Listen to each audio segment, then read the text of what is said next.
episode 22 of DNA Sports. All right, belief in winning. That's what we're going to start it off with. So we were just talking about Dave's high school basketball team and failure to finish when the game's on the line. And we think sometimes it comes down to your belief. Do you believe that you actually have a chance to finish a game? Do you believe you actually have a chance to win when the game's at the end, before the game starts, the night before the game? What is a player's thoughts? What are his actions? It all comes down to confidence and your mentality. And as a whole team, it kind of affects if only one person believes you can win, right? Yeah, did you ever go in a game thinking you couldn't win? Not really. I mean, there's probably been times where I felt like that, but I feel like for the most part, I always thought that I could win. I thought there was one game in your career where you end up going to the hospital. That game, you didn't think you could win. Yeah. You got hit with a line drive back in here, and you walked right off the field. It's the only game you ever missed. I think there's been moments. I mean, we were playing against guys who were illegal. First of all, they shouldn't have even been in high school because I think they were older than high school kids. And, you could see right away that they were bigger physically and better and not students. Mm-hmm. I'm not going to say what school it was, but you know what school it was. And since that school's got a decent principal, they don't have illegal kids anymore, therefore they're no good. So, I mean, if you want to go into recruiting part of high school, it happens. It happens in every area, for competition-wise. They steal kids out of neighborhoods. They steal kids from private schools. They steal kids from public schools, one public school to another. It's like... That's bullshit. Yeah, it's slimy. It's scummy. And do adults have to win that badly? I guess so, because they're babies. They never grow up. Yeah. They're the perennial kid, okay? Belief in winning.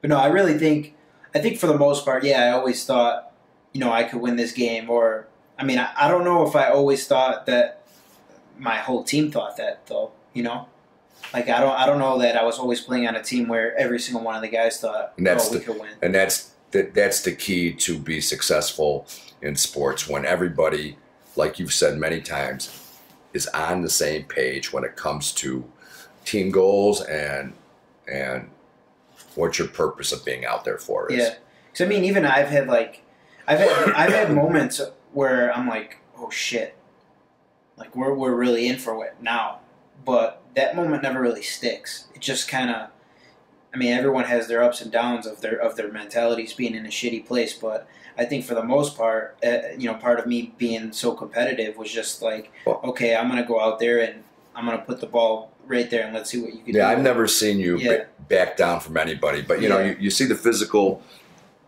but tools. It's also about how you carry yourself, too. Right. You see the physical tools of other teams that, oh, wow, this guy throws really hard, or this guy can really run. And then you go out there and they're just like any other high school kid. They have flaws. You can pitch to them. You can throw them out if you have a good catcher, et cetera, et cetera. I remember when I was at my first high school coaching, and this kid had transferred in from another school, and we were playing this perennial power. And he says, we'll never beat these guys with this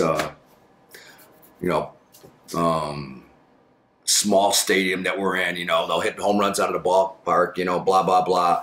I can't pitch against them. And then when the game started, he pitched a no-hitter. Yeah. It was just something that maybe getting him psyched up or whatever. But I think, that's the whole deal, too. Once he got the first guy out, he said, these guys are high school guys. Mm-hmm. The final score was 3-0. He pitched a no-hitter. I think that happens a lot to almost every kid after the game. I always hear people say, when the game's over, damn, they sucked. We should have beat them. Like, I can't believe we let them win. Like, all this stuff. You don't realize you had a chance until the game was over. And now your mentality switched. Now you think differently about that team. Now you realize you only lost 2-0 instead of 10-2. Right. And that's when your mentality is like, wow. I think it's a great. We don't make this error. We don't make that. It's a great teaching point for coaches to see that kids have fear and just tell them that you can compete like they can, like against any other team. You know when you're playing a crappy team and you said, okay, we're going to win this game. Okay, but when you're at the same level or a team's a little bit better, hey, sometimes you need the coach to tell you, hey, what are you scared about?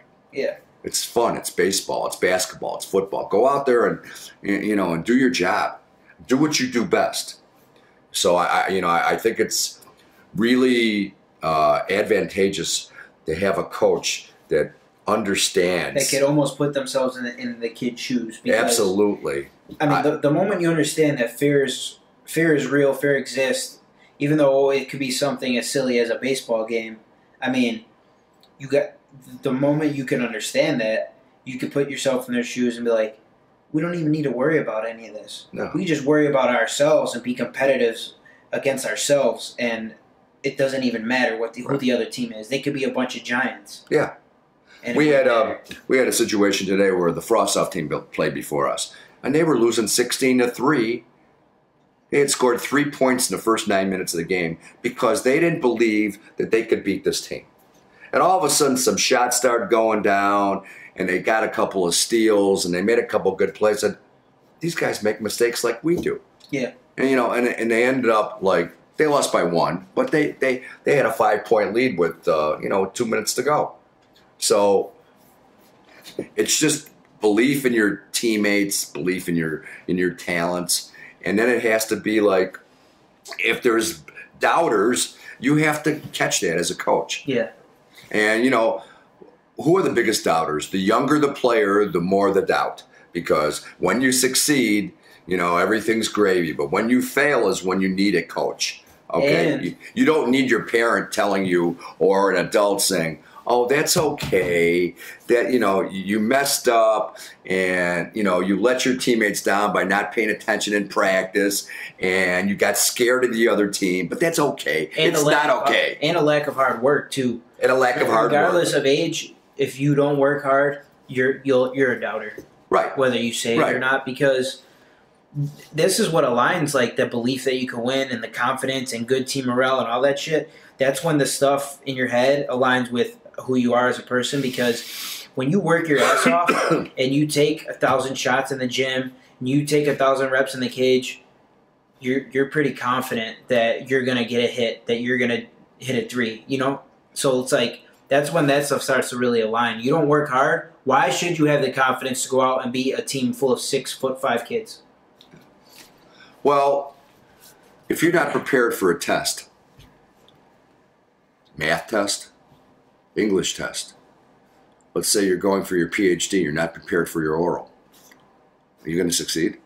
Most likely not. Okay. Unless you're if you're not prepared to play a team. If you're not prepared. What you said, I didn't take very many swings at the cage, but I could hit this guy. And then you see the guy warming up, and this guy is sunk. You could just see it in his eyes. I've coached for a long time, 31 years, 32 years. And I see the eyes sinking in the back of your head. Mm-hmm. And I see where guys don't shoot enough, and they don't shoot enough free throws, they don't shoot enough jump shots, and they get out in a game, well, it'll come to me. No, it won't come to you, and especially when it matters late in the game or when your teammates need you. So everybody has to prepare. If one person isn't prepared, the team is going to fail because one breakdown is all it's needed. We have 4 guys in our starting 5 that understand an offense and understand our defense. There's one guy that doesn't pay attention. And that guy breaks down both offensively and defensively. Yeah. And therefore, he breaks the team down.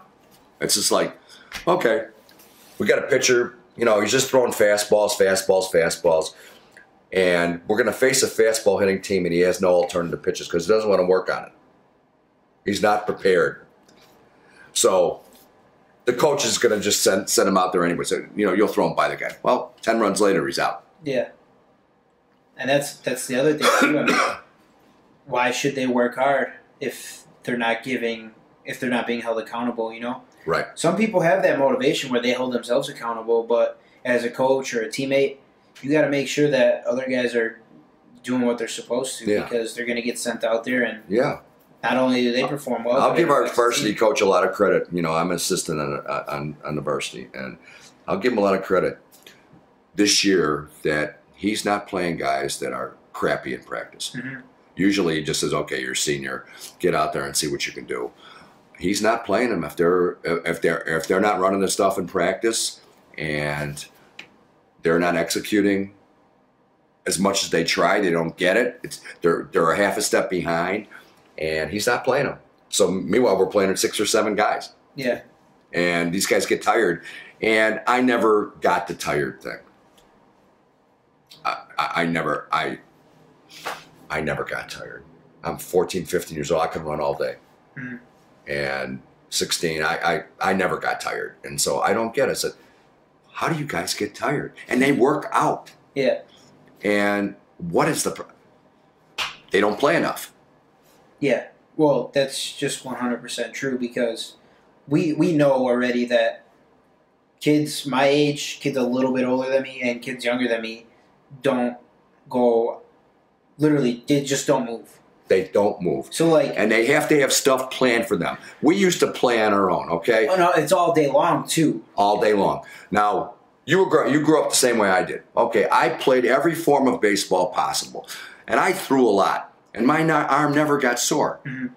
I learned how to throw the way. I played ledge. I played wiffle ball. I played street football.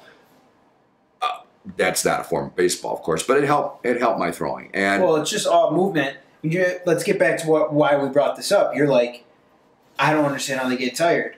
I don't. They're not doing something all day long like you used to. And I'm not defending them. This is the cold hard facts. They need to get out and walk more, move more, run more, play more sports. Because here's the situation, right? Kids go to school today. They go to school all day, and they come home. They play video games. They watch TV. They do whatever. Adults, they go to work all day. They come home. They watch TV. They do their laundry. They do whatever. And maybe those kids and adults work out for an hour. And if you work out for an hour, you're only 4% more productive than the average human being in terms of activity. Versus you, right, who when you were younger, you were running the street all day long. All day long. Think about how much more you were moving. All day long. I did my homework at night. It's a whole issue. It's sad that these kids are tired and they can't. How are you tired in baseball? How are you tired in basketball? Well, you have to get 10 A's. Yeah. Hey, let me be a kid, okay? What difference does it make to you? What if I get a 31 on my ACTs? Will I get into a good college? This is what we have to fight here. Yeah. But, in grammar school, I did great. Yeah. But I played a lot. I played every day. I didn't miss a day unless I was sick. I played in the schoolyard. It didn't matter what sport. I played football. I played baseball. I played basketball. I didn't play basketball until I got hurt playing baseball. I didn't play basketball until I was 16. I mean, running around playing games and stuff, that's also stimulating your brain too. I mean, it's the best stimulus. Yeah, like you are gaining a lot from doing this type of activity. And that's not to be one of those people that kids aren't the same these days, because I'm in that age group.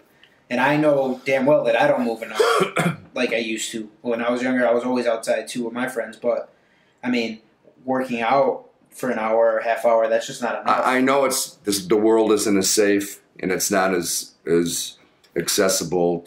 There's not a lot of places accessible for kids.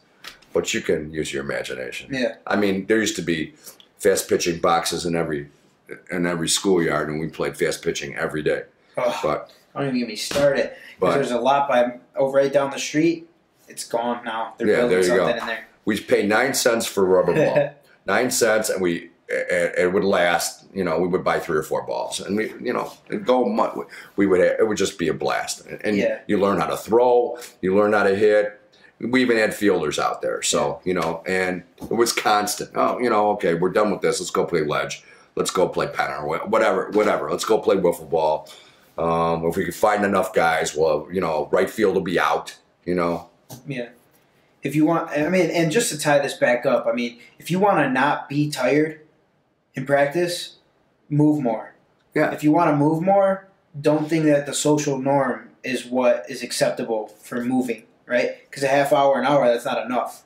And then if you want to spend time getting better, you need to spend time not being tired.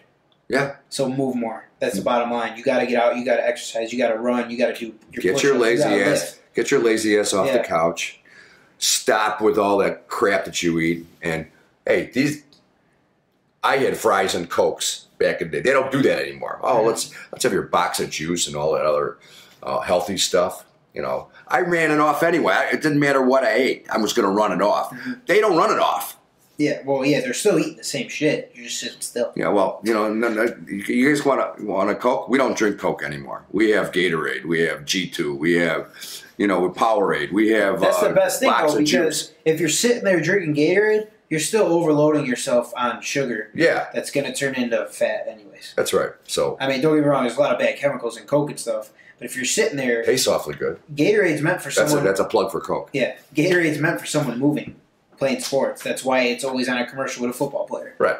So, right. I mean, Gatorade doesn't mean good. No. Water means good. Water means good. But then they have this, they have designer water now. You know, it's like, okay, well, there's... They got all types of shit out these days. It's shitty. I just try to drink a lot of water, go about my business. But that's the bottom line. You guys want to believe? Work hard. Hold each other accountable. Get out and move. It can't be just one guy in a team that believes. It's got to be everybody.